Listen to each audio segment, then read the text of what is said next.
So today I'm going to talk about a topic that's been raised to me a few times in the last probably 6 weeks about loading of teenage athletes and how much should they be doing and what's too much.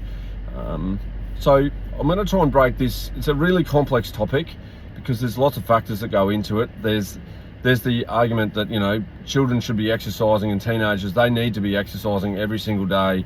The World Health Organization and American College of Sports Medicine, they promote, an hour of vigorous exercise for a child or a teenager every single day. So that, if you do that 7 times a week, that's 420 minutes of hard exercise. And there's lots and lots of teenagers that do that much and more. So first of all, getting to that point is really important. So you can do something every day. You can do vigorous exercise every day. And what is vigorous exercise? I think to make it really, really simple, it's where you're going to get puffed or you're trying hard. It's not, I would argue it's not skill coaching. It's more something that's inspiring some level of fitness, some level of strength, some level of some sort of endurance, some level of power. It's where you're trying really hard.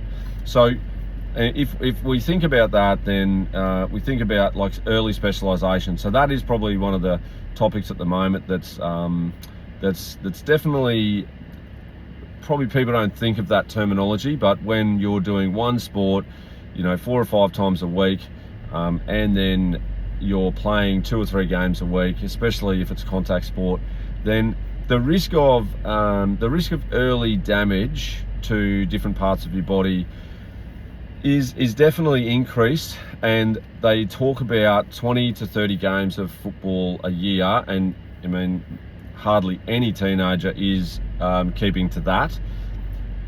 So once you go over that, there's some evidence, the science out there that says that you're more likely to have some form of musculoskeletal injury. Given that in play, I'm not sitting telling everyone not to go out and play heaps of football. What I'm saying as a parent is it's really important that you have impactful conversations with your teenager about how they're feeling, how their body's feeling, what is happening. Your teenagers shouldn't be waking up every day with significant shoulder pain. They shouldn't be having a shoulder injury every week where they're saying that I pop this out, or I can't lift my arm over my head anymore and it's really sore, but my coach says just play anyway. They shouldn't be having to get strapped every single week for seasons on seasons on seasons. They shouldn't be having a new musculoskeletal complaint every week. We want athletes to go through hardship as athletes. We also want teenagers to enjoy that moment. So enjoy the hardship and embrace that hardship, because it makes them stronger, better, more mentally resilient later in life. However, if you, my experience says this: if you push injury and you push someone through that at a younger age, then most likely when they finish school, if their body has been pushed through injury as though they were a professional athlete, there's a lot of likelihood that their career in sport isn't going to rise too much further than where they're at right now. And the reason that I say that very carefully, because there is exceptions to the norm, is because if you go into an under 20s or an under 19s or an under 23 style program out of school, the level of expectation rises and your body needs to be good, because that is what you're going to play with. If you cannot be available to be selected, then obviously you won't be selected in a squad that you're trying for. And then if you go down to, a weekend warrior kind of thing where you're just going to try and play football because you want to have fun, for example, and you've got 3 or 4 body parts that aren't as effective as they should be, then that's where I call it out in terms of loading and understanding someone's body so that they can get a long-term approach, not a short-term approach.